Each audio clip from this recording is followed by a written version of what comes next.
آگے پھر اللہ فرماتے ہیں کہ حضرت زینب رضی اللہ تعالیٰ عنہ کے ساتھ نکاح کے نتیجے میں جو ہونے والا پروپیگنڈا ہے اس کا علاج کیا ہے، اس میں تمہارا رد عمل کیا ہونا چاہیے؟ کیا تم بھی اسی سطح پہ اتر آؤ گے جس سطح پہ منافق ہیں یا کافر ہیں، یا جو بد زبانی وہ کریں گے، جس طرح گالی گلوچ وہ کریں گے، جس طرح لعن طعن وہ کریں گے، تم بھی ویسے کرو گے؟ تو میں کہ اہل ایمان کا یہ کام نہیں کہ وہ مخالفوں کے یا کافروں والی ہتھ کنڈے اختیار کریں، اگر وہ دھوکہ دیں، وہ فریب دیں، وہ گالی گلوچ کریں، وہ بد زبانی کریں، وہ تہمت اور الزام لگائیں، مسلمانوں کو یہ زیب نہیں دیتا کہ وہ بھی ان کے جواب میں ویسا ہی طرز عمل اختیار کریں۔ انہیں اپنا دامن پاک اور صاف رکھنا چاہیے۔ اور یہ معاملہ کافروں کے مقابلے میں بھی ہے، اور مسلمانوں کو آپس میں بھی خدا نخواستہ کبھی کوئی ایسی بات پیدا ہو جائے اپنے کسی مسلمان بھائی کے ساتھ، تو اس بات کی اجازت نہیں کہ فلاں نے میرے ساتھ دھوکہ کیا تو میں بھی اس سے دھوکہ کر دوں۔ نبی صلی اللہ علیہ وسلم کے بڑے واضح احکام ہیں، بڑی صاف حدیث ہے، لا تخن من خانک، جو آدمی تیرے ساتھ خیانت کرتا ہے تو اس سے خیانت نہ کر۔ اگر کوئی مجھ سے جھوٹ بولتا ہے تو میں اس کے جواب میں مجھے جھوٹ نہیں بولنا چاہیے کہ یہ جھوٹ بول رہا ہے لہذا میں بھی اس کے ساتھ جھوٹ بول لوں، اس بات کی شریعت اجازت نہیں دیتی۔ ایماندار لوگ جو ہیں یا جو آدمی پھر واقعی اللہ اللہ کے رسول پہ ایمان لائے ہیں، انہیں تو اللہ اور اللہ کے رسول کی ہی اتباع اور اطاعت کرنی چاہیے۔ اگر ایک آدمی جھوٹ بولتا ہے، دھوکہ دیتا ہے، فریب کرتا ہے، گالی گلوچ کرتا ہے، بدتمیزی کرتا ہے، تہمت لگاتا ہے، اس کے جواب میں اللہ نے بتا دیا کہ تمہارا طرز عمل یہ ہونا چاہیے، اللہ اللہ کرو۔ اور بڑی دعائیں ایسی ہیں جس میں اللہ تعالیٰ نے خاص طور پہ جیسی بھی تکلیف ہے، جیسا بھی معاملہ ہے، ویسے الفاظ کے ساتھ اللہ تعالیٰ نے نبی صلی اللہ علیہ وسلم نے بتا دیا کہ اس موقع پہ یہ دعا مانگو۔ ایک دعا میں نبی صلی اللہ علیہ وسلم نے یہ بات بتائی ہے، اعوذ بکلمات اللہ التامات، میں پناہ مانگتا ہوں اللہ کے غضب سے، ومن شر کل نفس، یا انسان کچھ ایسے الفاظ ہیں، ہر انسان کی شر سے میں اللہ کی پناہ مانگتا ہوں۔ اگر کوئی آدمی برائی کرتا ہے تو اس کی شر سے انسان پناہ مانگنے والی دعا مانگے اللہ سے کہ یا اللہ میں اس آدمی کی شر سے پناہ مانگنا چاہتا ہوں، آپ کی پناہ میں آنا چاہتا ہوں، اور پھر کثرت کے ساتھ اللہ کا ذکر کرے۔ یہ ہے کسی کے برے سلوک کے نتیجے میں مومن کا، مسلمان کا طرز عمل کہ اللہ کو یاد کرے، اللہ سے رابطہ کرے، اللہ سے نصرت طلب کرے۔ آگے پھر یہ بات ارشاد فرمائی، وَسَبِّحُوهُ بُكْرَةً وَأَصِيلًا، سبحو تسبیح کرو ہو اس کی، اللہ تعالیٰ کی۔ بکرا کا معنی صبح کا وقت جو ہے اس کو بکرا کہا جاتا ہے، دن کے صبح کے وقت کو بکرا کہا جاتا ہے۔ فرمایا کہ جب صبح کا وقت ہو تب بھی اللہ تعالیٰ کی تسبیح کرو، وَأَصِيلًا، اصیل شام کے وقت کو کہتے ہیں، جب شام کا وقت آ جائے تب بھی اللہ تعالیٰ کا ذکر کرو۔ پہلے تو اللہ تعالیٰ نے جامع لفظ ارشاد فرما دیا کہ کثرت کے ساتھ ذکر کرو، اس لیے کہ اس کا کوئی وقت نہیں، اس کے لیے کوئی قید نہیں، اس کے لیے کوئی شرط نہیں، اس کے لیے کوئی خاص پابندی نہیں ذکر کرنے کے لیے، حتیٰ کہ انسان بے وضو ہو، طہارت بھی نہ ہو تو اللہ کا ذکر کرنے میں کوئی چیز مانے نہیں سوائے قرآن حدیث پڑھنے کے۔ قرآن حدیث نہیں پڑھنا چاہیے طہارت میں، اگر انسان جنبی ہے یا پاک نہیں ہے، لیکن انسان اللہ کا ذکر کر سکتا ہے۔ اور اس کے بعد یہ فرمایا کہ صبح اور شام بھی اللہ کا ذکر کرو۔ اب صبح اور شام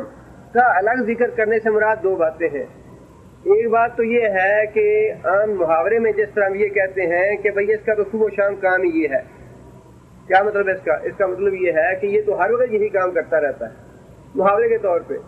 اور ایک اس کا مطلب یہ ہے کہ جو صبح اور شام کے اذکار نبی صلی اللہ علیہ وسلم نے بتائے ہیں ہمیں، ان کا اہتمام کیا جائے کہ صبح جب ہو تو انسان یہ کہے اللہم بک اصبحنا بک امسینا بک نحیا بک نموت والیک النشور۔ بڑی اچھی دعا ہے، آپ اگر کبھی ان دعاؤں کے الفاظ پہ غور فرمائیں تو اتنی جامع دعائیں ہیں کہ ایک ایک دعا میں سمندر بھرا ہوا ہے معنوں کا، اور اللہ تعالیٰ سے نصرت طلب کرنے کا، اللہ سے توفیق طلب کرنے کا، اپنے تحفظ کا، گناہوں سے بچنے کا، نیکی کے راستے پہ چلنے کا، اور اللہ کی توحید کا اقرار کرنے کا۔ اللہم بیکا اصبحنا، یا اللہ تیری توفیق سے ہم نے صبح کی، بیکا امسینا، تیری توفیق سے ہم نے شام کی، بیکا نحیا بیکا نموت،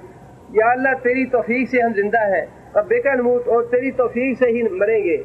وَإِلَيْكَ النُّشُورُ، اور مرنے کے بعد تیری ہی طرف اٹھ کے آنا ہے. یہ پوری زندگی کا خلاصہ جو ہے وہ چند الفاظ میں نبی صلی اللہ علیہ وسلم نے بند کر دیا. اگر انسان مانی سمجھ کے اس دعا کو پڑھے تو ساری زندگی جو ہے انسان کے سامنے اس کا نقشہ آ جاتا ہے کہ ہم صبح کرتے ہیں، یہ سورج چڑھتا ہے اور پھر سورج بڑھتا ہے، آگے آگے جاتا ہے، وقت آگے جاتا ہے، دوپہر ہوتی ہے، ظہر ہوتی ہے، عصر ہوتی ہے، شام ہوتی ہے، اور پھر غروب ہوتا ہے سورج. یہ ساری چیزیں انسان اگر سمجھ کے پڑھے کہ یہ سورج کو طلوع کرنے والا، غروب کرنے والا کون ہے، پھر رات آ جاتی ہے، انسان کہتا ہے اللہ بیکا امسائنا، یا اللہ تیری توفیق سے ہم نے شام کی، و بیکا اصبحنا، اور تیری توفیق سے ہم صبح کریں گے، بیکا نحیا بیکا نموت وإلیک المصیر، اور تیری ہی طرف لوٹ کے آنا ہے. پھر انسان رات کو سو جاتا ہے اور پھر اللہ کے نام پہ انسان سوتا ہے، اللہ کے نام پہ اٹھتا ہے. یہ ساری چیزیں اگر انسان باقاعدگی سے پڑھتا رہے تو انسان کو سارا ایک نقشہ جو ہے اپنی زندگی کا اور موت کا، اللہ کے حضور حاضری کا، وہ سامنے رہتا ہے. لہذا اس کا دوسرا مطلب یہ ہے کہ جو صبح اور شام کے اذکار ہیں اور پھر اس میں اجر و ثواب کا تو نبی صلی اللہ علیہ وسلم نے جو بتلایا ہے اس کی کوئی انتہا ہی نہیں. فرمایا کہ جو آدمی صبح کے وقت سورہ حشر کی آخری آیتیں جو ہیں واللہ لا الہ الا هو عالم الغیب والشہادہ آخر تک پڑھے، جب وہ پڑھے گا تو اگلی صبح تک 70,000 فرشتہ اس کے لیے دعائے رحمت کرتا رہے گا. اور جب اگلی صبح کو وہ یہی آیتیں پڑھے گا، 3 آیتیں ہیں صرف یہ، فرمایا کہ 3 آیتیں صبح کے وقت پڑھے گا تو 70,000 فرشتہ اللہ تعالیٰ مقرر فرما دیتے ہیں کہ شام تک اس کے لیے دعائے رحمت کرتا ہے. بزرگوں سے دعا کروانے کے لیے تو ہم بڑا نظر نیاز چڑھا دیتے ہیں، 10,000 کا نظر نیاز ہم لے گئے، ہمارے لیے دعا فرمائیے. فرشتوں کی دعا سے بڑی دعا کس ضرورت کی ہو سکتی ہے؟ اور بزرگوں کی دعا تو اللہ چاہے تو قبول کرے، چاہے تو قبول نہ کرے، لیکن جس کو اللہ تعالیٰ خود مقرر فرما دے کہ تم اس کے لیے دعا کرو مجھ سے، اس کی دعا اللہ رد کریں گے؟ اس کی دعا تو کبھی بھی رد نہیں ہوگی. اور 70,000 فرشتہ اللہ تعالیٰ مقرر فرما دے صرف 3 آیتیں پڑھنے پہ. اور فرمایا کہ سید الاستغفار جو آدمی شام کو پڑھے گا اور صبح کو پڑھے گا، وہ اگر صبح سے پہلے مر جائے تو شہادت کی موت پائے گا. اللہم انت ربی لا الہ الا انت خلقتنی وانا عبدک وانا لا احدک مبادک ما استطعت واعوذ بک من شر ما صنعت وابوء لک بنعمتک علی وابوء بذنبی فاغفر لی فانہ لا یغفر الذنوب الا انت. سید الاستغفار ہے یہ. فرمایا کہ جو آدمی صبح کو پڑھے شام سے پہلے مر جائے تو اللہ تعالیٰ شہادت کی موت دیں گے اسے. بہت بڑا آنر ہے شہادت. کون مسلمان ہے جس کے جی میں یہ بات نہ ہو کہ میں شہادت کی موت مروں؟ اور فرمایا کہ جو آدمی شام کو یہ پڑھے کہ صبح سے پہلے مر جائے تو اللہ تعالیٰ اس کو شہادت کی موت دیں گے. جہاں تک صبح شام کے اذکار کے اجر و ثواب کا تعلق ہے، الحمدللہ وہ بھی اتنا ہے کہ انسان تصور نہیں کر سکتا. اور پھر اگر ان آیتوں پہ اور ان دعاؤں پہ غور و فکر کرے تو انسان کے سامنے سارا نقشہ زندگی کا بھی، موت کا بھی، اللہ کے حضور حاضری کا بھی، جنت کا دوزخ کا، وہ سارا سامنے آ جاتا ہے. لہذا فرمایا کہ جب کافر جو ہے وہ تمہارے خلاف ہو جائیں اور مسلمانوں کو بدنام کرنے کی کوشش کریں، قرآن کے خلاف، تمہارے نبی کے خلاف اور تمہارے دین کے خلاف، تو اللہ نے فرمایا کہ تمہیں وہ کام نہ کرو جو وہ کرتے ہیں. ہم بھی ایجنسیاں بناتے ہیں، ایسے ٹی وی پر پروپیگنڈا کرنا ہے. ہمارا میڈیا آج کل رونا یہ ہے جی، میڈیا تو سارا یہودیوں کے پاس ہے. اللہ نے کب یہ کہا ہے کہ جو کچھ وہ کرتے ہیں تم بھی وہ کرو؟ جتنا میڈیا ان کے پاس ہے اتنا تم بھی بناؤ. مستطاعت تو کہا ہے، ٹھیک ہے، عید الم مستطاعت، تم تیاری کرو، تم بھی جتنی کر سکتے ہو مستطاعت. لیکن جو کام اللہ نے بتایا ہے ان کے خلاف کامیابی کا وہ تو ہم کرتے نہیں. اللہ تعالیٰ نے تو اپنے نبی کو بھیجا فرعون کے پاس کہ جاؤ میرا حکم جا کے پہنچاؤ اس کو، اور نبی نے کہا یا اللہ مجھے تو اس سے ڈر آتا ہے، میں نے ایک بندہ بھی مارا ہوا ہے ان کا. اللہ نے فرمایا کہ میں تمہاری نگرانی کروں گا، لیکن ایک بات، ایک ہدایت میں تمہیں کرتا ہوں، وہ نہ بھولنا. اللہ نے فرمایا کہ ولا تنیا فی ذکری، جب جاؤ تو اس کے دربار میں جا کے جاتے ہوئے بھی اور آتے ہوئے بھی میرے ذکر میں کمی نہ کرنا. نہیں فرمایا کہ ٹیکنالوجی حاصل کرو ان جتنی فوج پہلے بناؤ اور ان جتنا فنڈ اکٹھا کرو پھر اس کے مقابلے میں جانا. فرمایا کہ نہیں، اکیلے جاؤ، تم میرے پیغام پر ہو، میرے رسول ہو، میری نگرانی اور میری نصرت ہے تمہارے پاس. لیکن جس چیز کی میں تمہیں ہدایت کرتا ہوں، جس چیز کی میں تمہیں تاکید کرتا ہوں وہ یہ ولا تنیا فی ذکری، میری یاد میں کمی نہ کرنا، باقی سارا معاملہ میں خود میں کر لوں گا. اور ہم دیکھتے بھی ہیں، پڑھتے بھی ہیں کہ پیغمبروں کو مقابلہ کیا پیغمبروں نے، اور کسی بھی پیغمبر کو کوئی تکلیف نہیں پہنچا سکا ان کا دشمن. اللہ نے نگرانی کی، اللہ نے نصرت فرمائی ان کی. اور پھر جو ہدایات اللہ تعالیٰ نے مسلمانوں کو دی، کتنے مسلمان ہیں جو اس پہ سوچتے ہیں قرآن پڑھنے کی طرف جاتے نہیں ہیں، یہ سمجھتے ہیں یہ تو ایک کتاب ہے ثواب حاصل کرنے کے لیے، جب ضرورت پڑے ثواب کی اجر کی یا کوئی مر جائے تو اس کے لیے پڑھنا چاہیے، ورنہ اس سے ہدایت لینے کا کوئی سوچتا ہے نہیں۔ ہر آدمی یہ سوچتا ہے جی جو مقابلہ کرنا ہے تو جو کچھ ان کے پاس ہے وہ ہمارے پاس ہونا چاہیے، تب مقابلہ ہو سکتا ہے۔ اللہ نے فرمایا کہ ان کا توڑ جو ہے وہ میرا ذکر ہے، میرا ذکر کرتے رہو تو میں تمہیں غالب کر دوں گا۔ سبحوہ بکرۃ و اصیلا، اللہ تعالیٰ کی تسبیح کرو، سبحان اللہ کہو۔ کوئی اس میں بڑی، حالانکہ ذکر میں تو ساری باتیں آ جاتی ہیں، قرآن بھی ذکر میں آ جاتا ہے، نماز بھی ذکر میں آ جاتی ہے، اور پھر دعائیں بھی ذکر میں آ جاتی ہیں، لیکن سبحوہ میں تو آتا ہی سبحان اللہ ہے کہ سبحان اللہ پڑھتے رہو۔ اس میں کتنی تکلیف آئی ہے، اس میں کیا کون آدمی کہے جی مجھ کو میں پڑھوں مجھے آتا نہیں ہے۔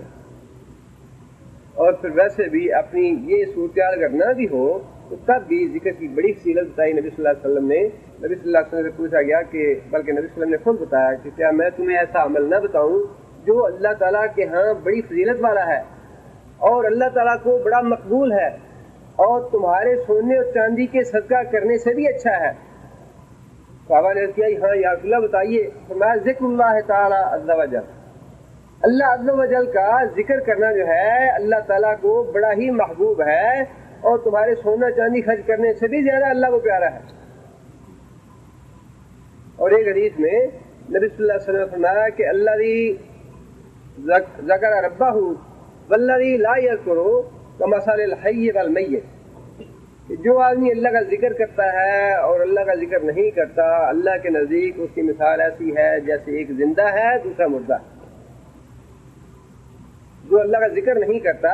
اس کی مثال مردے کی ہے۔ تو مردے کو آپ جتنا مرضی اس میں پھول کی پتیاں ڈال دیں، اس کو خوشبو لگاتے رہیں، کتنے دن وہ پھول کی پتیاں خوشبو گزارا کریں؟ 2 دن گزر جائیں گے، 4 دن گزر جائیں گے، اس کے بعد وہ خود بدبودار ہونی شروع ہو جائے گی میت۔ جو آدمی اللہ کا ذکر نہیں کرتا وہ تو بدبودار آدمی ہے۔ اور ایسے نہ سمجھے کہ یہ خود نبی صلی اللہ علیہ وسلم کے بارے میں صحابہ کرام فرماتے نہیں تھے کہ نبی صلی اللہ علیہ وسلم جس گلی سے گزر جاتے ہیں پتہ چلتا تھا کہ نبی صلی اللہ علیہ وسلم گزرے ہیں یہاں سے۔ یہ خوشبو کس چیز کی ہے؟ یہ اللہ کے ذکر کی ہے اور نیک اعمال کی ہے۔ اور خود نبی صلی اللہ علیہ وسلم نے ایک حدیث میں یہ بات ارشاد فرمائی، جب انسان جھوٹ بولتا ہے تو جھوٹ کی بدبو سے فرشتے انسان کے پاس جو ہوتے ہیں وہ 2 میل دور بھاگ جاتے ہیں جھوٹ کی بدبو سے۔ کیا مطلب ہے اس کا؟ اس کا مطلب یہ ہے کہ گناہوں کی بدبو ہوتی ہے اور نیکیوں کی خوشبو ہوتی ہے۔ اور پھر نبی صلی اللہ علیہ وسلم نے ذکر کے بارے میں یہ بات بھی ارشاد فرمائی کہ وہ آدمی بڑا خوش نصیب ہے جو اس حال میں مرے، اس حال میں اس دنیا سے رخصت ہو کہ اس کی زبان پہ اللہ کا ذکر، مرتے ہوئے اللہ کا ذکر ہو، لا الہ الا اللہ ہو، سبحان اللہ ہو، الحمدللہ ہو، اللہ اکبر ہو، اور مرتے ہوئے اللہ کا ذکر زبان پہ آنا، یہ اس بات کی علامت ہے، یہ اس بات کی گواہی ہے کہ بندہ ساری زندگی اللہ کو یاد کرتا ہے۔ موت کا لمحہ جو ہے انسان کی ساری زندگی کا نچوڑ ہوتا ہے۔ موت کا لمحہ جو ہے یہ ساری زندگی کا نچوڑ ہے۔ جس طریقے سے انسان مرتا ہے وہ دیکھ کے، تو ویسے بھی اگلی آیت میں بھی یہ بات آ رہی ہے کہ موت کا لمحہ جب آتا ہے اسی وقت نکھیڑا ہو جاتا ہے کہ کون آدمی اس دنیا سے کیا کما کے لے کے جا رہا ہے۔ فرشتے آتے ہی کہتے ہیں السلام علیکم، اور فرشتے السلام علیکم اسی کو کہیں گے جو اس دنیا میں دوسروں کے سلامتی ڈالتا رہا یا دوسرے لوگوں کے اہل ایمان کی سلامتی لیتا رہا۔ صلی اللہ علیہ وسلم نے فرمایا کہ وہ آدمی جو وضو کر کے بیٹھا ہے نماز کا انتظار کر رہا ہے، وضو کر کے نماز کا انتظار کر رہا ہے، اس میں یہ نہیں فرمایا کہ ضرور مسجد میں ہی بیٹھا رہے، انسان وضو کر لیا گھر میں، جو لوگ، اسی لیے تو وضو کی بڑی فضیلت ہے، جو آدمی با وضو رہے وہ نیت کر لے کہ میں اگلی نماز کے لیے میں نے وضو کیا ہے، وہ گھنٹہ بھر پہلے اس نے وضو کر لیا، 2 گھنٹے پہلے کر لیا، یا نماز کے وقت سے ہی با وضو رہا اگلی نماز تک کے لیے، تو نبی صلی اللہ علیہ وسلم نے فرمایا کہ جو آدمی وضو کر کے نماز کا انتظار کرتا رہے گا فرشتے اس کے لیے دعائے رحمت کرتے رہیں گے۔ نماز کے لیے با وضو ہو کے نماز کے لیے انتظار کرنا یہ بھی اللہ کی رحمت حاصل کرنے کا ذریعہ ہے۔ اور پھر نبی صلی اللہ علیہ وسلم نے فرمایا کہ جب نماز کے لیے صفیں کھڑی ہوتی ہیں، وہ آدمی جو صف کو ملاتا ہے نبی صلی اللہ علیہ وسلم کا حکم یہ ہے کہ صف میں مل کے کھڑے ہو ایک دوسرے کے ساتھ، اور درمیان میں شیطان کے لیے جگہ نہ چھوڑو کہ شیطان گھس جائے اس کے آگے، اس کے درمیان سے۔ فرمایا کہ وہ شخص جو صف کو ملانے کے لیے دوسرے بھائی کے ساتھ ہوتا ہے اس کے لیے بھی فرشتے رحمت کی دعا کرتے ہیں۔ اس کے علاوہ فرمایا کہ وہ لوگ جو پہلی صف میں کھڑے ہوتے ہیں ان کے لیے بھی فرشتے رحمت کی دعا کرتے ہیں۔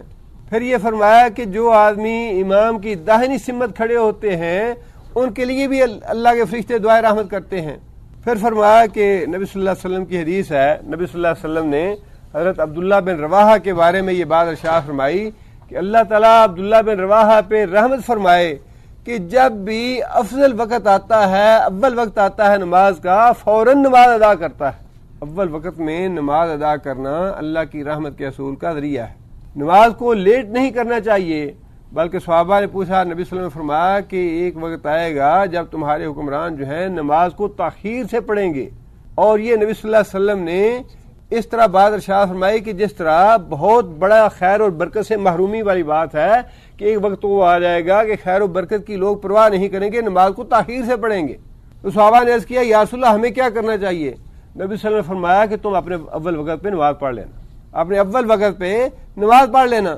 اول وقت پہ نماز پڑھنا جو ہے اس کے لیے بھی نبی صلی اللہ علیہ وسلم نے فرمایا کہ اس آدمی کے لیے بھی فرشتے رحمت کی دعا کرتے ہیں۔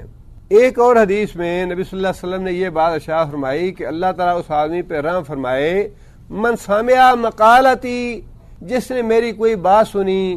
فیبلغھا، اور پھر اس کو دوسرے بھائی تک پہنچا دیا، اللہ اس پہ بھی رحمت فرمائے۔ نبی صلی اللہ علیہ وسلم کی کوئی بات، کوئی مسئلہ، کوئی حکم، کوئی حدیث، کوئی سنت اپنے دوسرے بھائی کو بتانا معمولی بات نہیں ہے، یہ سلسلہ تو دین کا اسی طرح چل رہا ہے۔ ائمہ حدیث یا فقہا یا علماء یا فضلاء وہ بیوقوف یا پاگل نہیں ہیں جو ہم سمجھتے ہیں کہ بھئی ان کو تو کوئی اور کام ہی نہیں ہے، مسجدوں میں بیٹھے رہتے ہیں اور ساری زندگی ان کے بعد ہی قرآن سننے کے، ان کا تو کوئی مسئلہ ہی نہیں ہے جی، ان کے پاس بڑا وقت ہے، ہم تو بڑے مصروف ہیں۔ وہ بیوقوف نہیں ہے، وقت ان کا بھی بڑا قیمتی ہے، وقت ان کا بلکہ ہم سے زیادہ قیمتی ہے، لیکن اصل مسئلہ یہ ہے کہ ہم جاہل ہیں، وہ عالم ہیں، ہمیں پتہ نہیں کہ ہم جہاں اپنا وقت کھپا رہے ہیں اس کا کیا ملے گا ہمیں، اور انہیں یہ پتہ ہے کہ جس کام میں وہ اپنا وقت کھپا رہے ہیں اس کی کتنی قیمت ہے، کل کو کتنا اس کا معاوضہ ملنا ہے ہمیں۔ اسی طرح ایک حدیث میں نبی صلی اللہ علیہ وسلم نے یہ بات ارشاد فرمائی کہ اللہ تعالیٰ اس آدمی پہ بھی رحمت فرمائے جو بات کرتا ہے تو بھلائی اور خیر کی بات کرتا ہے یا پھر خاموش رہتا ہے، بات کرتا ہے تو نیکی کی بات کرتا ہے یا پھر خاموش رہتا ہے، اس پہ بھی اللہ تعالیٰ اپنی رحمت فرمائے۔ اور پھر ایک اور حدیث میں یہ بات ارشاد فرمائی کہ جو آدمی نیکی کی تعلیم دیتا ہے دوسروں کو، اللہ تعالیٰ اس پہ بھی اپنی رحمت نازل فرماتے ہیں۔ یہ ساری باتیں ہیں، جو بھی یہ ضروری نہیں ہے کہ ایک آدمی ان ساری باتوں کا اہتمام کرے، 10 باتیں ہیں، اگر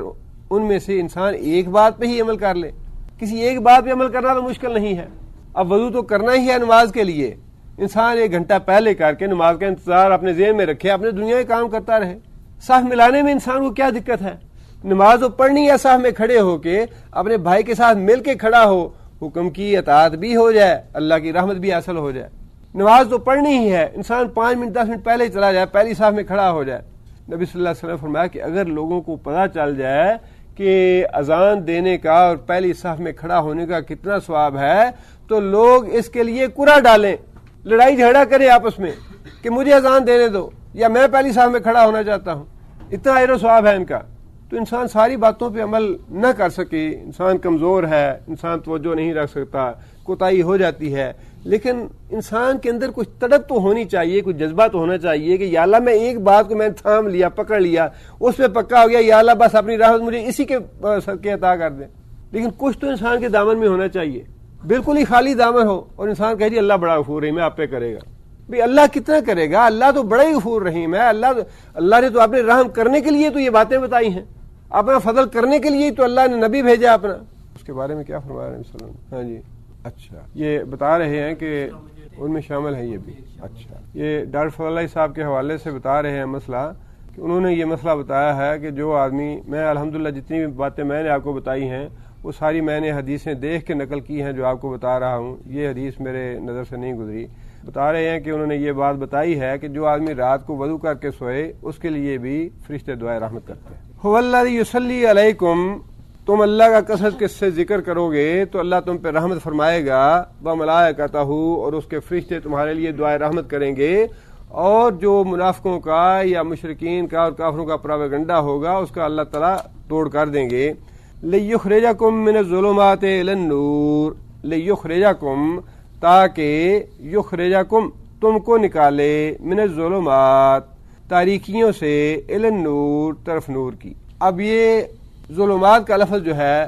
ویسے تو عام طور پہ استعمال ہوا قرآن مجید میں کفر کے لیے، جہالت کے لیے، شرک کے لیے، اور غیر اسلامی جو عادات و اطوار ہیں ان کے لیے، لیکن جب اللہ تعالیٰ نے یہ بات ارشاد فرمائی کہ اہل ایمان کو اللہ تعالیٰ ظلمات سے نور میں لاتے ہیں، تو اس کا مطلب یہ ہے کہ جب ایسا کوئی مشکل موقع آ جائے مسلمانوں پہ جس میں کوئی سجائی نہ دے کہ اب کیا کریں، فتنے کھڑے ہو جائیں مسلمانوں کے لیے، اس کے لیے اللہ تعالیٰ ان کی رہنمائی فرماتے ہیں، تاریکیوں سے نکال کے انہیں نور روشنی کی طرف لے جاتے ہیں۔ اور جب ویسے اللہ تعالیٰ یہ بات ارشاد فرمائیں جس طرح آیت الکرسی کے بعد ہے، اللہ ولی الذین آمنوا یخرجہم من الظلمات الی النور، کہ اللہ تعالیٰ اہل ایمان کا دوست ہے اور اللہ تعالیٰ ان کو ظلمات سے نکال کے روشنی کی طرف لے آتا ہے۔ بعض جگہ پہ یہ شرک اور کفر کے لیے استعمال ہوتا ہے کہ شرک اور کفر کی تاریکیوں سے نکال کے توحید کی طرف اور ایمان کی طرف لے آتا ہے، اور بعض اوقات یہ جو مشکل اوقات ہیں یا فتنے ہیں مسلمانوں کے لیے، اس کے لیے استعمال ہوتا ہے کہ اس میں اللہ تعالیٰ مسلمانوں کی رہنمائی فرما دیتے ہیں اور مسلمانوں کو سجھا دیتے ہیں کہ انہیں اس موقع پہ کیا طرز عمل اختیار کرنا چاہیے، جیسا کہ اللہ یہاں بھی معاملہ تھا کہ حضرت زینب رضی اللہ تعالیٰ عنہ کے معاملے میں اس بات کا خدشہ تھا مسلمانوں کو کہ پروپیگنڈے سے مسلمانوں کو اور اسلام کو نقصان پہنچایا جائے گا، تو اللہ نے فرمایا کہ یہ کام کرو، اللہ تمہیں اس فتنے سے نکال دیں گے۔ یخرجکم من الظلمات الی النور وکان بالمؤمنین رحیما، وکان، اور ہے، بالمؤمنین، اہل ایمان کے ساتھ، رحیمن، بڑی رحم فرمانے والا، بڑا مہربان۔ اہل ایمان پہ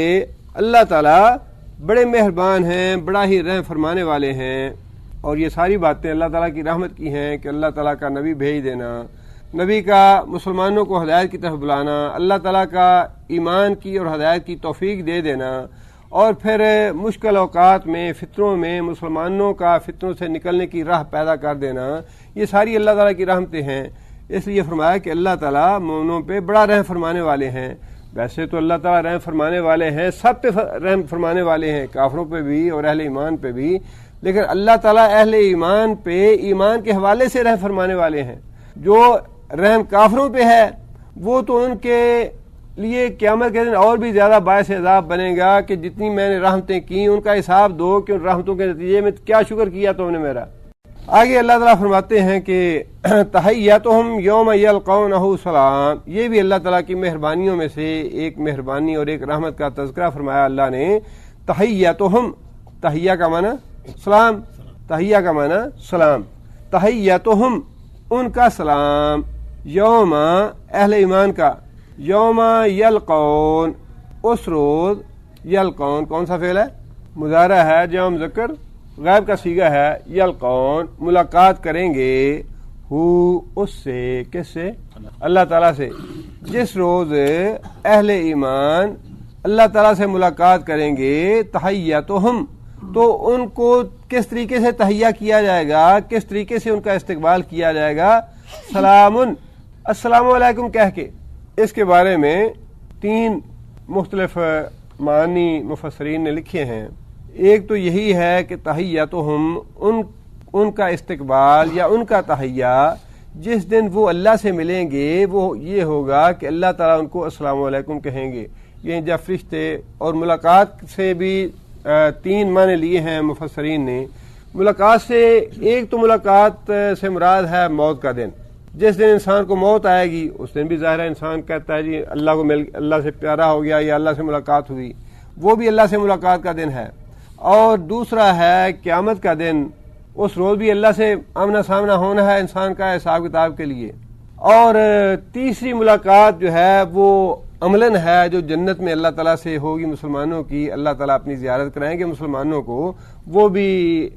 مراد لی ہے بعض مفسرین نے۔ یعنی 3 یہ مواقع ہیں جو اللہ تعالیٰ سے ملاقات کے بارے میں مراد لیے مفسرین نے، موت کا وقت بھی، قیامت کا دن بھی، اور جنت میں اللہ تعالیٰ کی جو زیارت ہوگی وہ بھی اللہ سے ملاقات مراد ہے اس سے۔ اب تحیتہم، ہم کی ضمیر جو ہے یہ کس کے لیے ہے؟ جی ہاں، ایک تو تحیتہم کی ضمیر جو ہے سارے اہل ایمان کے لیے کہ ان کا تحیہ، ان کا استقبال اللہ تعالیٰ اس طرح کریں گے کہ اللہ تعالیٰ ملاقات کے وقت انہیں کہیں گے السلام علیکم۔ ایک تو اس کا معنی یہ ہو گیا۔ ایک ہم کی ضمیر جو ہے بعض مفسرین نے فرشتوں کی طرف کی ہے کہ فرشتے جب جاتے ہیں ان کی روح قبض کرنے کے لیے، ملاقات تو اللہ سے ہی ہوگی، ملاقات سے مراد فرشتوں کی ملاقات نہیں، ملاقات تو اللہ سے ہی ہے، لیکن ہم کی ضمیر انہوں نے فرشتوں کی طرف کر دی کہ فرشتوں کا تحیہ جو ہے اس دن فوت ہونے والے مومن سے کیا ہوگا؟ السلام علیکم۔ یعنی فرشتہ جب روح قبض کرنے کے لیے مومن آدمی کے پاس جاتا ہے، اور یہ ویسے دوسری حدیث سے بھی ثابت ہے، نبی صلی اللہ علیہ وسلم نے فرمایا، اور قرآن مجید کی ایک اور آیت سے بھی یہ ثابت ہے کہ فرشتے جب مومن آدمی کی روح قبض کرنے جاتے ہیں تو مومن آدمی کو جا کے سب سے پہلے وہ السلام علیکم کہتے ہیں، اور پھر اس کو اللہ تعالیٰ کی خوشنودی اور اللہ کی رضا کی خوشخبری دیتے ہیں کہ اے پاک روح، اللہ کی رضا اور اللہ کی خوشنودی کے لیے نکل چل۔ اور نبی صلی اللہ علیہ وسلم نے فرمایا کہ اس وقت جب بشارتیں دی جاتی ہیں مومن آدمی کو تو مومن آدمی جو ہے وہ پھر بے چین ہو جاتا ہے اللہ سے ملاقات کے لیے۔ اور یہی معنی نبی صلی اللہ علیہ وسلم نے فرمایا، نبی صلی اللہ علیہ وسلم نے فرمایا کہ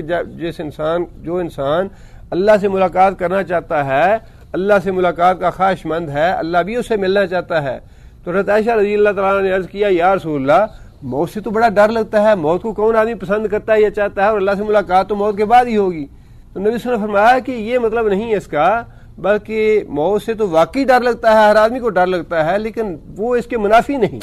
وہ اس حدیث کے یا اس بات کے منافی نہیں۔ اس کا مطلب یہ ہے کہ جب فرشتے روح قبض کرنے کے لیے آتے ہیں اور اس مومن آدمی کو اللہ کی رضا اور خوشنودی کی خبر دیتے ہیں اور اس کو بشارتیں دیتے ہیں تو آدمی موت کی تکلیف کو بھول جاتا ہے، اور انسان چاہتا ہے کہ جلدی جلدی اللہ سے ملے اور اللہ کی رضا، اللہ کی خوشنودی اور اللہ کے انعامات اور اللہ کے جو اجر و ثواب ہے اور اللہ کے انعام و اکرام حاصل کریں ہم۔ یہ چیز جو ہے یہ احادیث سے بھی ثابت ہے اور قرآن مجید کی آیت سے بھی کہ جب فرشتے روح قبض کرنے کے لیے آتے ہیں تو آ کے السلام علیکم کہتے ہیں۔ ہم کی ضمیر اگر فرشتوں کی طرف کی جائے تو اس کا یہ معنی ہوگا۔ اور بعض لوگوں نے ہم کی ضمیر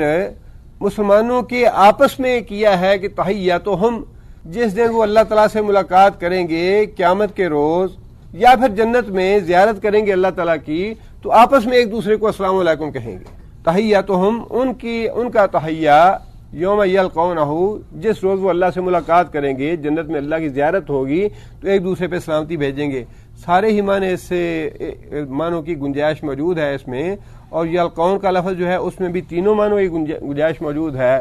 تحیاتہم یوم یلقونہ، ان کا تحیہ،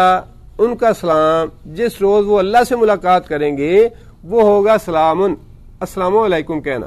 اور ویسے بھی اس دنیا میں بھی، آخرت میں، یہ تو آخرت کے حوالے سے، موت کے حوالے سے یا جنت کے حوالے سے اللہ تعالیٰ نے بات ارشاد فرمائی، لیکن اس دنیا میں بھی ہمیں اس بات کو نظر انداز نہیں کرنا چاہیے کہ اسلام کی بہت بڑی فضیلت ہے اور یہ بہت بڑی دعا ہے السلام علیکم۔ اللہ تعالیٰ تمہیں سلامت رکھے، محفوظ رکھے ہر برائی سے، پریشانی سے، تکلیف سے، گناہوں سے، کتنی بڑی دعا ہے۔ اور اجر و ثواب کے اعتبار سے بھی نبی صلی اللہ علیہ وسلم نے فرمایا کہ جو آدمی پہلے اسلام کہتا ہے وہ اللہ کے زیادہ قریب ہوتا ہے۔ یہ علامت ہے اس بات کی کہ وہ آدمی اللہ کے زیادہ قریب ہے جو پہل کرتا ہے اسلام میں۔ اور نبی صلی اللہ علیہ وسلم، صحابہ کرام جو تھے وہ خود بڑے چھوٹی چھوٹی باتوں کے معاملے میں، خاص طور پہ اسلام کے معاملے میں حریص تھے کہ جتنا بھی زیادہ سے زیادہ ہمیں اجر اور ثواب حاصل ہو ان باتوں سے حاصل کیا جائے۔ نبی صلی اللہ علیہ وسلم کا بڑا معروف واقعہ ہے کہ صحابی اگر نبی صلی اللہ علیہ وسلم تشریف لے گئے اور نبی صلی اللہ علیہ وسلم نے السلام علیکم کہا، پہلی دفعہ کہا، دوسری دفعہ کہا، تیسری دفعہ کہا، صحابی نے جواب نہیں دیا، لیکن جب نبی صلی اللہ علیہ وسلم واپس جانے لگے تو صحابی اندر سے بھاگا آیا اور نبی صلی اللہ علیہ وسلم کو آواز دی، یا محمد صلی اللہ علیہ وسلم آپ تشریف لائیں۔ تو نبی صلی اللہ علیہ وسلم نے اس سے پوچھا کہ میں نے پہلی دفعہ بھی کہا، دوسری دفعہ کہا، تیسری دفعہ کہا تو تم نے یہ بات کہی تو اس صحابی نے عرض کیا یا رسول اللہ میں یہ چاہتا تھا کہ زیادہ سے زیادہ آپ کی دعا حاصل کروں، پہلی دفعہ اگر میں جواب دے دیتا تو صرف ایک ہی دعا آپ کی حاصل کرتا، اور دوسری دفعہ آپ کا جواب دیتا 2 ہی دعائیں حاصل کرتا، اب میں نے 3 دعائیں آپ کی حاصل کی اور مجھے پتا تھا چوتھی دفعہ آپ نہیں کہیں گے۔ اور ویسے بھی نبی صلی اللہ علیہ وسلم نے حکم یہ دیا ہے کہ افشوا السلام، سلام کو پھیلاؤ، اس سے محبت بڑھتی ہے، سلام کہنے سے محبت بڑھتی ہے۔ اور یہ بھی حکم ہے کہ سلام جو ہے صرف اپنی جان پہچان کے لوگوں کو نہ کہا جائے، ہر آدمی کو کہا جائے، اور اس حدیث کے مطابق جو آدمی عمل کرے اس کے نبی صلی اللہ علیہ وسلم نے فرمایا کہ افشوا السلام وآتموا الطعام واصلوا الارحام وصلوا باللیل والناس نیام تدخلوا الجنۃ بسلام۔ افشوا السلام، سلام کو پھیلاؤ، سلام کو عام کرو، سلام کو زیادہ سے زیادہ کہو۔ آتموا الطعام، اور کھانا کھلاؤ لوگوں کو صدقہ خیرات کے طور پہ۔ واصلوا الارحام، اور صلہ رحمی کرو قرابت داروں کے ساتھ۔ وصلوا باللیل والناس نیام، اور رات کو اس وقت اٹھ کے نماز پڑھو جب دوسرے لوگ سو رہے ہوں۔ فرمایا کہ اس کے نتیجے میں تدخلوا الجنۃ بسلام، بڑی سلامتی کے ساتھ جنت میں داخل ہو جاؤ گے،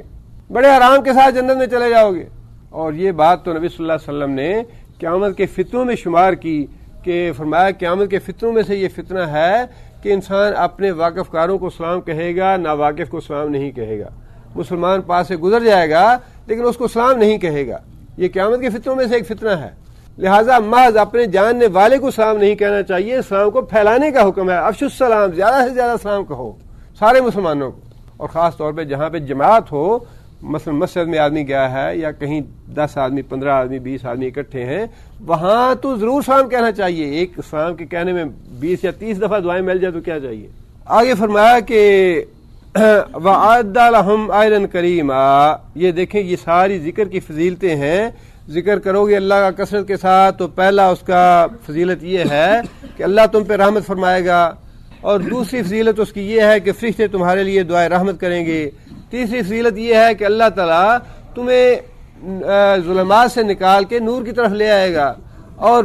چوتھی فضیلت اس کی یہ ہے کہ جس روز اللہ سے تمہاری ملاقات ہوگی اللہ کی سلامتی حاصل ہوگی تمہیں۔ پانچویں فضیلت اس کی یہ ہے اعد لہم اجرا کریما، اللہ تعالیٰ نے بڑا عزت والا رزق تمہارے لیے اکٹھا کر رکھا۔ ذکر کے نتیجے میں کتنی فضیلتیں انسان کو حاصل ہو گئیں، کتنا کرم ہے اللہ کا، کتنا فضل ہے اللہ کا۔ انسان اس کے باوجود بھی اللہ کی رحمت حاصل نہ کر سکے، اس کے باوجود بھی انسان اللہ سے بخشش حاصل نہ کر سکے، اللہ کو راضی نہ کر سکے، کتنی بد نصیبی کی بات۔ اور پھر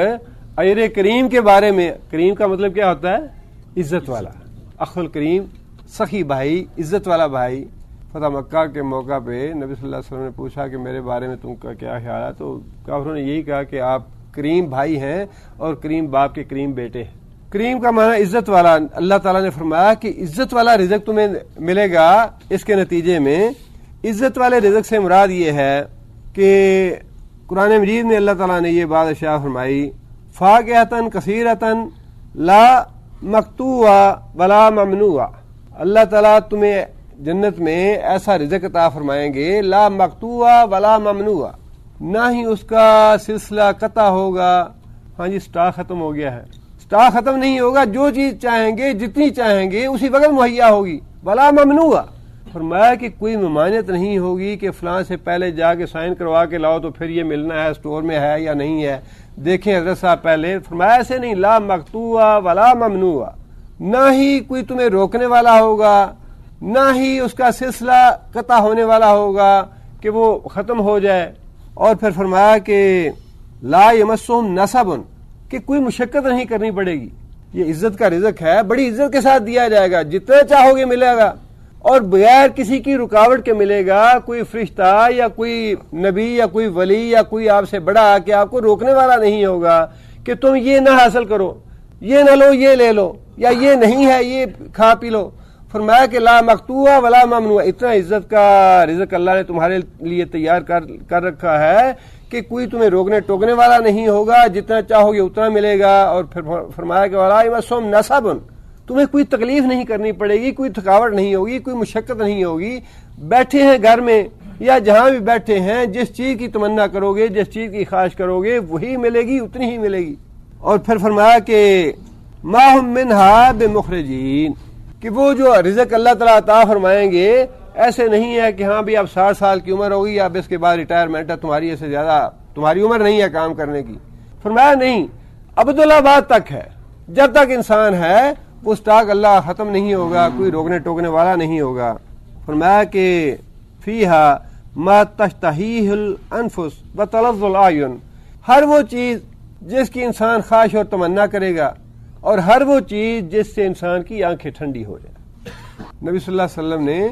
ایک دعا یہ بھی سکھلائی ہے ہمیں، اللہم انی اسألک قرۃ اعین لا تنقطع، یا اللہ مجھے ایسی ٹھنڈک عطا فرما آنکھوں کی لا تنقطع، جس کا سلسلہ کبھی قطع نہ ہونے والا ہو، جس کا سلسلہ کبھی ختم نہ ہونے والا، اور وہ جنتی ہے۔ اللہ فرماتے ہیں کہ اعد لہم اجرا کریما، یہ ذکر کرنے کے نتیجے میں اللہ تعالیٰ بڑی عزت کا رزق تمہیں دینے والے ہیں۔ آگے اللہ تعالیٰ نے پھر نبی صلی اللہ علیہ وسلم کو مخاطب کر کے بعد باتیں ارشاد فرمائیں۔ یہ باتیں تو اجتماعی طور پہ مسلمانوں کے لیے تھیں کہ اے مسلمانوں، مصیبت کے وقت، فتنے کے وقت اور منافقوں اور مشرکوں کے حملے کے وقت تمہیں کثرت کے ساتھ اللہ کو یاد کرنا چاہیے، اور اس کے نتیجے میں اللہ تعالیٰ صرف یہی نہیں کہ تمہارے دشمنوں کو مغلوب کر دے گا، دشمنوں کا فتنہ ختم کر دے گا، بلکہ اور بھی بڑی برکتیں تمہیں عطا فرمائے گا جو اللہ تعالیٰ نے یہاں گنوا دیں۔ اب بعض باتیں اللہ تعالیٰ خود نبی صلی اللہ علیہ وسلم کو مخاطب کر کے ارشاد فرما رہے ہیں، اور وہ بھی نبی صلی اللہ علیہ وسلم کی تسکین کے لیے، چونکہ نبی صلی اللہ علیہ وسلم بھی اس موقع پہ پریشان تھے اور دل میں کئی طرح کے خدشات تھے۔ اللہ تعالیٰ نے نبی صلی اللہ علیہ وسلم کی تسکین کے لیے اور خدشات دور کرنے کے لیے نبی صلی اللہ علیہ وسلم کے لیے بعض بہت سے ہی اعزاز اور اکرام والی باتیں ارشاد فرمائیں کہ ان منافقوں اور مشرکوں اور کافروں کے حملوں سے اور ان کی باتوں سے، ان کے پراپیگنڈے سے ڈرنا یا ان کو دل میں لانا، آپ کا مقام اور مرتبہ بہت بالا ہے ان چیزوں سے، آپ بالکل ان کی پرواہ نہ کریں، بالکل فکر نہ کریں ان کی۔ اللہ فرماتے ہیں یا ایھا النبی، اے نبی، انا بے شک ہم ارسلناک، ہم نے بھیجا تجھ کو شاہدن و مبشرن و نذیرا۔ یہاں اللہ تعالیٰ نے نبی صلی اللہ علیہ وسلم کے لیے 5 اعزاز کے الفاظ استعمال فرمائے ہیں، عزت کے، اکرام کے۔ پہلی بات تو یہ کہ شاہدن، آپ شاہد ہیں، آپ گواہ ہیں۔ گواہی کے معاملے میں 3 طرح کی باتیں اس میں شامل ہیں۔ ایک تو شہادت ہے قولی، نبی صلی اللہ علیہ وسلم نے قولی شہادت دی اس بات کی کہ جو کچھ اللہ تعالیٰ نے مجھے بتایا ہے میں سب سے پہلے اس کی گواہی دیتا ہوں کہ یہ ساری باتیں سچی ہیں۔ مرنے کے بعد قیامت آنے والی ہے، اور عذاب قبر ہے، برزخ ہے، اس کے بعد جنت ہے، دوزخ ہے، فرشتے ہیں، کتاب ہے، حساب کتاب ہے، حشر ہے، نشر ہے۔ یہ ہے قولی شہادت، اور یہ ہر مومن آدمی کو دینی چاہیے کہ جو کچھ بھی اس قرآن میں اللہ تعالیٰ نے باتیں ارشاد فرما دیں، ہم اس بات کے شاہد ہیں، ہم اس بات کے گواہ ہیں کہ وہ ساری باتیں سچی ہیں۔ دوسری شہادت ہے عملی، کہ انسان کو اپنے عمل سے بھی یہ بات ثابت کرنی چاہیے کہ جس بات کی ہم اپنی زبان سے گواہی دیتے ہیں، ہم اپنے عمل سے بھی اس بات کی گواہی دیتے ہیں کہ فی الواقع یہ ساری باتیں سچی ہیں، قیامت آنے والی ہے، اللہ کے حضور جواب دہی کرنی ہے، اور ہم اس کے لیے اپنے آپ کو تیار کر رہے ہیں۔ اور سب سے بڑی شہادت جو ہے، جو خاص طور پہ نبی صلی اللہ علیہ وسلم کے لیے خاص ہے، مختص ہے، وہ ہے قیامت کے دن کی شہادت، جس پہ اللہ تعالیٰ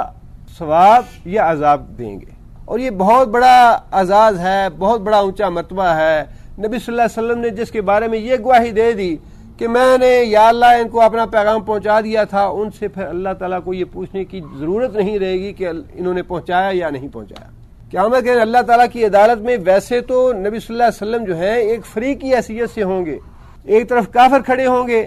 اور دوسری طرف نبی صلی اللہ علیہ وسلم کھڑے ہوں گے، اور حیثیت تو نبی صلی اللہ علیہ وسلم کی فریق کی ہوگی، مقدمے کی، کہ ہاں بھائی تم نے پیغام پہنچایا یا نہیں پہنچایا، اور وہ جو ہیں وہ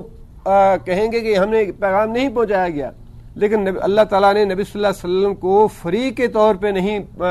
پیش فرمایا، بلکہ فرمایا کہ تم فریق نہیں ہو، بلکہ تمہارا مقام اور مرتبہ جو ہے فریق سے بڑا بالا تر ہے، اور تمہاری فقط گواہی ہمیں مطلوب ہے، تمہاری زبان سے اتنا نکل جانا کہ یا اللہ میں نے پہنچا دیا تھا، یہی بہت ہے ہمارے لیے۔ جب نبی صلی اللہ علیہ وسلم کی زبان سے اتنی بات نکل جائے گی کہ یا اللہ میں نے پیغام پہنچا دیا، اس کے بعد اللہ تعالیٰ اپنے مقدمے کا فیصلہ فرما دیں گے کہ تم جھوٹے ہو، میرا نبی سچ کہتا ہے، اور اس کے بارے میں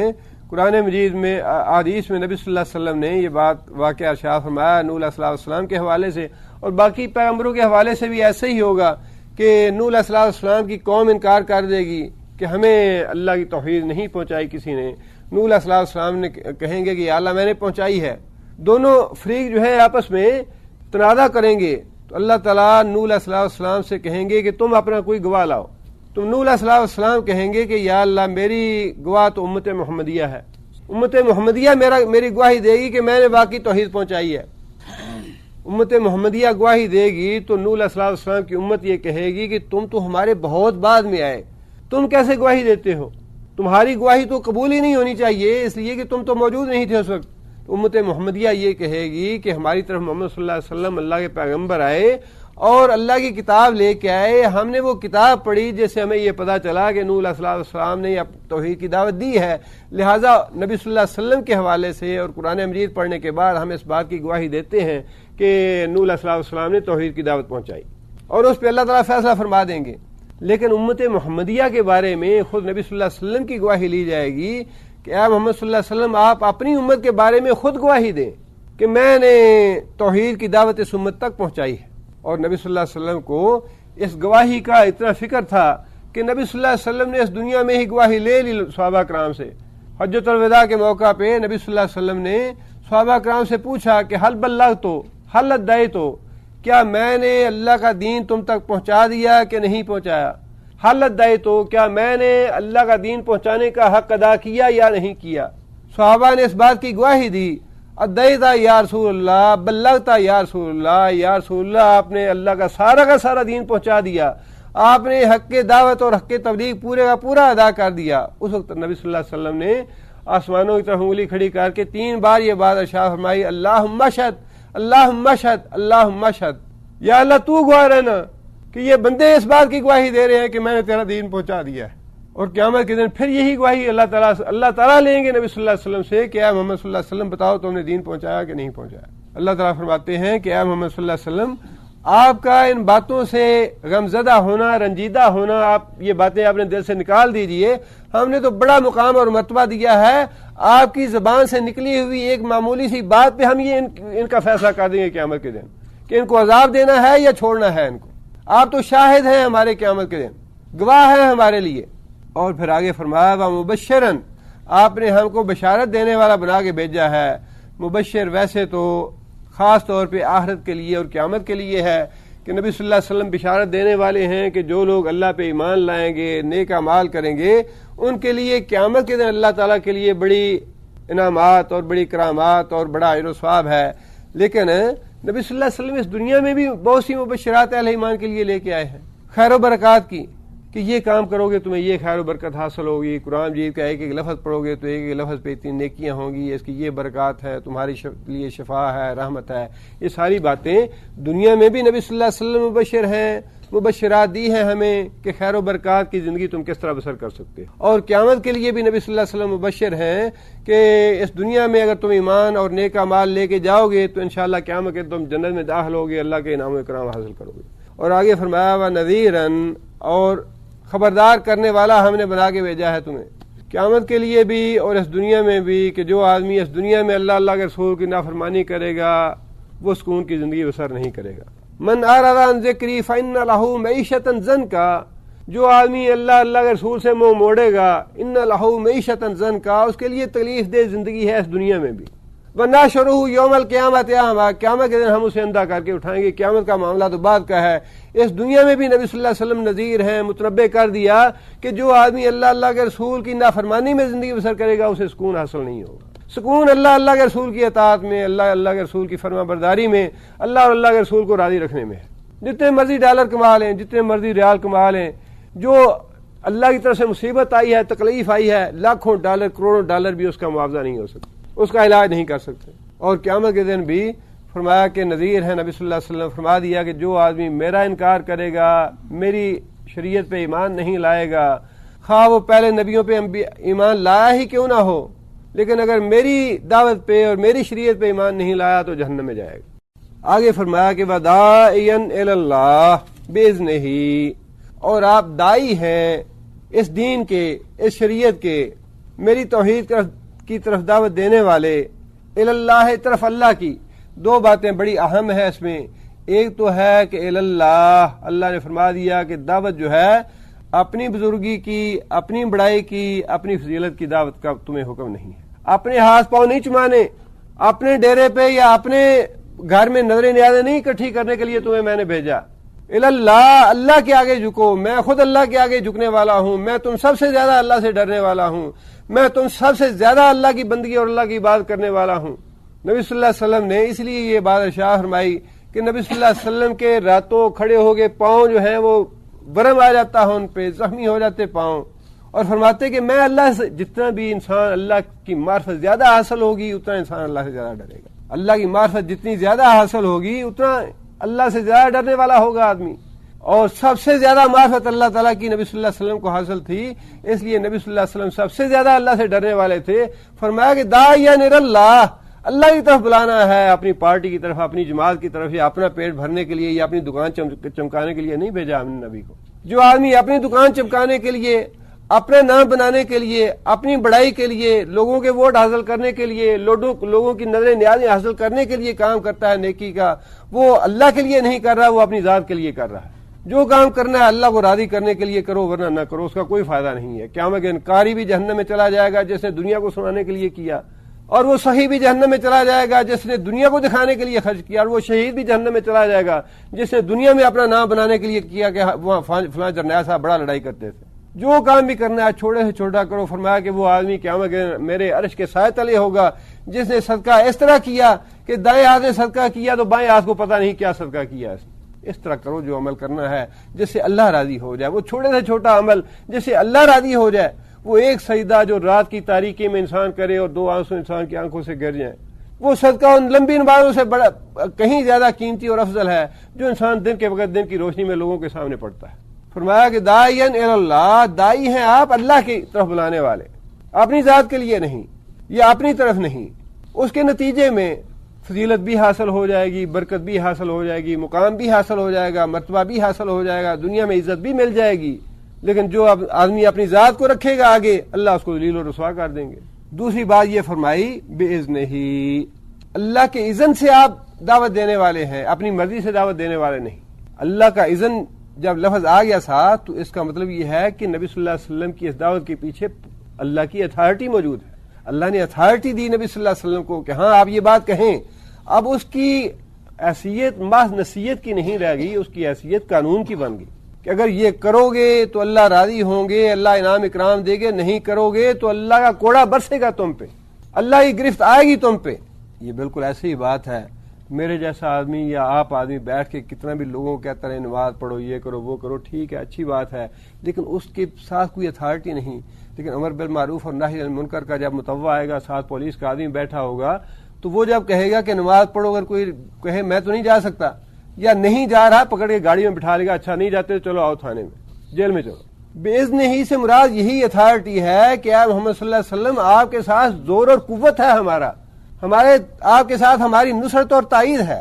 آپ جو کچھ اپنی زبان مبارک سے نکالتے ہیں اس کی حیثیت محض نصیحت کی نہیں، اس کی حیثیت قانون کی ہے. وہ قانون نافذ کریں گے ہم، اس پہ عمل ہوگا. لہذا فرمایا کہ آپ کی حیثیت اور آپ کا مقام اور آپ کا مرتبہ بہت بڑا ہے کہ آپ دائی ہیں اللہ کی طرف بلانے والے لوگوں کو، اللہ کی دعوت دینے والے، باذن ہی اللہ کے اذن سے، اللہ کی اتھارٹی کے ساتھ. من اطاعنی فقد اطاع اللہ، جس نے میری اطاعت کی اس نے اللہ کی اطاعت کی. ومن عصانی فقد عصی اللہ، اور جس نے میری نافرمانی کی اس نے اللہ کی نافرمانی کی. آگے اللہ نے فرمایا وَسِرَاجًا مُنِيرًا، پانچویں بات یہ کہ آپ تو سراج منیر ہیں. سراج کا معنی سورج کسے کہتے ہیں؟ سراج اور سورج چمکنے والی چیز، چراغ اس کا عام طور پہ معنی کیا جاتا ہے. سورج کے لیے بھی اللہ تعالیٰ نے وَجَعَلَ فِيهَا سِرَاجًا وَقَمَرًا، اللہ تعالیٰ نے کائنات کا ذکر کرتے ہوئے، شاید سورہ نوح میں ہے یہ، کہ اللہ تعالیٰ نے چاند اور سورج جو ہیں وہ بنائے اس کائنات میں. وہی لفظ اللہ تعالیٰ نے نبی صلی اللہ علیہ وسلم کے لیے ارشاد فرمایا کہ اے محمد صلی اللہ علیہ وسلم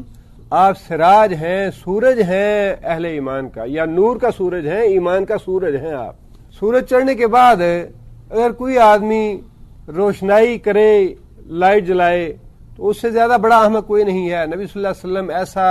ایمان کا سورج ہے کہ نبی صلی اللہ علیہ وسلم کے ہوتے ہوئے کسی دوسرے چراغ کی ضرورت نہیں ہے. جس نے بھی ایمان لینا ہے وہ سورج سے حاصل کرے، جس نے نیکی لینی ہے وہ سورج سے حاصل کرے، جس نے کوئی حکم لینا ہے، کوئی عبادت ہے، کوئی معاملات ہیں، حلال ہے حرام ہے، وہ سورج موجود ہے اسے حاصل کرے.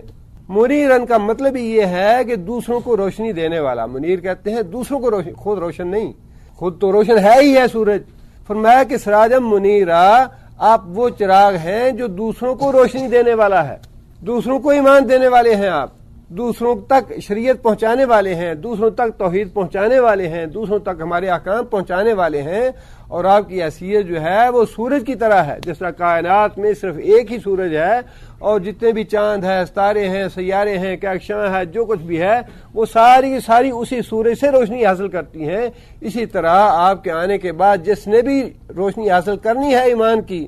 دین کی، توحید کی، وہ آپ ہی سے حاصل کرے گا، اور جو کہیں اور سے حاصل کرتا ہے وہ گمراہ ہوگا، وہ بھٹکا رہے گا. فرمایا کہ آپ شاہد بھی ہیں، مبشر بھی ہیں، نذیر بھی ہیں، داعی بھی ہیں اور سراج منیر ہیں. آگے اللہ تعالیٰ نے فرمایا بشر المؤمنین، اور اہل ایمان کو بشارت دے دیجئے، بِأَنَّ لَهُمْ، کہ یقیناً لہم واسطے ان کے، من اللہ، اللہ کی طرف سے، فضلاً کبیراً، فضل ہے بہت بڑا. یہ بہت بڑی بشارت ہے امت محمدیہ کے لیے، اہل ایمان کے لیے، مسلمانوں کے لیے، کہ اللہ تعالیٰ نے یہ بات ارشاد فرما دی مسلمانوں کو، امت محمدیہ کو، کہ تمہارے لیے بشارت ہے اس بات کی کہ اللہ تعالیٰ نے تمہیں بڑی فضیلت دی ہے. فضلاً کبیرہ، کبیرہ کا تصور ہی نہیں انسان کر سکتا، بڑی فضیلت دی ہے. نبی صلی اللہ علیہ وسلم نے ایک حدیث میں یہ بات ارشاد فرمائی کہ دوسری امتوں کے مقابلے میں میری امت کا معاملہ اس طرح سے ہے کہ جس طرح ایک آدمی فجر سے لے کر ظہر تک کام کرے اور اس کو اللہ تعالیٰ ایک کی رات اجر دے دیں جتنا ان سے طے ہوا تھا، اور پھر دوسری امت آئے اور وہ زور سے لے کر عصر تک کام کرے اور اس کو بھی ایک کی رات اس کی اجرت دے دی جائے، پھر اس کے بعد تیسری امت آئے جو عصر سے لے کر مغرب تک کام کرے، اللہ تعالیٰ اس کو 2 کی رات اجر دے دیں. فرمایا کہ پہلی جو ہے امت وہ تورات والی امت تھی، یہودیوں کی امت تھی، جنہوں نے فجر سے لے کر ظہر تک کام کیا، انہیں تورات دی گئی اور اللہ تعالیٰ نے ان کو اجرت کے طور پہ 1 کی رات دیا. یہ نبی صلی اللہ علیہ وسلم نے مثال سے بات سمجھائی کہ اللہ تعالیٰ نے امت محمدیہ کو کتنی فضیلت عطا فرمائی ہے. فرمایا کہ اس کے بعد عیسائی آئے، عیسیٰ علیہ السلام کی امت آئی اور انہوں نے ظہر سے لے کر عصر تک مزدوری کی اور اللہ تعالیٰ نے ان کو 1 کی رات مزدوری کا دے دیا. اور پھر اس کے بعد امت محمدیہ صلی اللہ علیہ وسلم آئی، اللہ تعالیٰ نے ان کو قرآن مجید دیا اور انہوں نے عصر سے لے کر مغرب تک مزدوری کی تو اللہ تعالیٰ نے ان کو 2 کی رات دے دیے. وقت ان کا کم صرف ہوا، مزدوری ان کی دگنی کر دی اللہ تعالیٰ نے. یہ فضیلت ہے. اور نبی صلی اللہ علیہ وسلم نے فرمایا اسی حدیث میں کہ جو پہلی امتیں تھیں انہوں نے یہ بات کہی کہ یا اللہ یہ کیا، ہم نے تو محنت بھی زیادہ وقت کی اور اجرت آپ نے ہمیں تھوڑی دی. فجر سے لے کر ظہر تک کام کیا، طویل وقت تھا اور 1 کی رات دیا. اور عیسائی کہیں گے کہ یا اللہ ہم نے زور سے لے کر عصر تک کام کیا اور آپ نے ہمیں 1 کی رات دیا. اور یہ امت آئی اور اس نے تھوڑا وقت لگایا عصر سے لے کر مغرب تک اور آپ نے 2 اجر دے دیا، انہیں دگنا اجر دے دیا. اس کے جواب میں اللہ تعالیٰ فرمائیں گے ذالک فضل اللہ یؤتی من یشاء، یہ تو اللہ کا فضل ہے جسے چاہے اللہ دے. اللہ کا فضل روکنے والا کون ہے؟ اور پھر یہ نبی صلی اللہ علیہ وسلم نے دنیا میں ہی امت محمدیہ کی فضیلت نہیں بتائی بلکہ آخرت میں بھی اللہ تعالیٰ کا فضل کبیر اس اعتبار سے ہوگا کہ نبی صلی اللہ علیہ وسلم نے فرمایا کہ حشر میں طویل عرصہ جب کھڑے رہیں گے لوگ اور اس وقت نبی صلی اللہ علیہ وسلم شفاعت کبریٰ کریں گے کہ یا اللہ ان بندوں کا حساب کتاب شروع کر، تو نبی صلی اللہ علیہ وسلم نے فرمایا کہ سب سے پہلے امت محمدیہ کا حساب ہوگا، دوسری امتوں کو انتظار کرنا پڑے گا. اسی طرح فرمایا کہ پل صراط سے گزرنے کا جب مرحلہ آئے گا تو سب سے پہلے میں پل صراط عبور کروں گا، پھر اس کے بعد میری امت عبور کرے گی، پھر باقی امتیں عبور کریں گی. اور پھر جب جنت میں داخلے کا وقت آئے گا تو اس وقت بھی فرمایا سب سے پہلے میں جنت میں داخل ہوں گا اور میں اپنے ساتھ پیچھے دیکھوں گا تو ابو بکر اور عمر ہوں گے، دوسرے نمبر پہ ابو بکر داخل ہوں گے، تیسرے نمبر پہ عمر داخل ہوں گے، پھر میری امت داخل ہوگی، پھر باقی امتیں داخل ہوں گی۔ کتنی بڑی فضیلت ہے اس دنیا میں بھی کہ اللہ تعالیٰ نے نبی صلی اللہ علیہ وسلم کو یہ بتا دیا کہ تمہاری امت کے لیے ہم نے محنت اور مشقت تھوڑی رکھی ہے، اور یہ سچی بات ہے کہ بڑے احکام ایسے ہیں جن میں اللہ تعالیٰ نے بڑی سہولت رکھ دی مسلمانوں کے لیے، امت محمدیہ کے لیے۔ یہ تھوڑی سہولت ہے، رمضان میں روزہ رکھتے ہوئے وہ لوگ جب افطاری کر لیتے تھے اور سو جاتے تو ان کا روزہ شروع ہو جاتا، سحری نہیں تھی ان امتوں کے لیے، اور یہ ہمارے لیے سہولت رکھی اللہ تعالیٰ نے کہ تم جب اٹھو تو دوبارہ کھانا کھا کے روزہ شروع کرو۔ اسی طرح جہاں کہیں ناپاکی لگ جاتی جسم پہ یا کپڑے پہ تو حکم یہ تھا کہ اگر ناپاکی لگی ہے اس کو دھو نہیں سکتے، اس کو کاٹ دو کپڑے کو، اور اگر کہیں جسم پہ ناپاکی لگ گئی ہے تو کوئی پتھر لے کے اس کو اتنا رگڑو کہ خون نکل آئے تب پاک ہوگا۔ آپ اندازہ لگائیے کتنی اللہ تعالیٰ نے مہربانی کی اور کتنی اس امت پہ اللہ نے رحمت فرما دی کہ فرمایا کہ کپڑے پہ لگ جائے ناپاکی تو دھو لو پانی سے، جسم پہ لگ جائے دھو لو، سب کچھ پاک ہو جائے گا۔ اور قربانی بھی آپ کو پتا ہے کہ یہی تھی کہ آگ آتی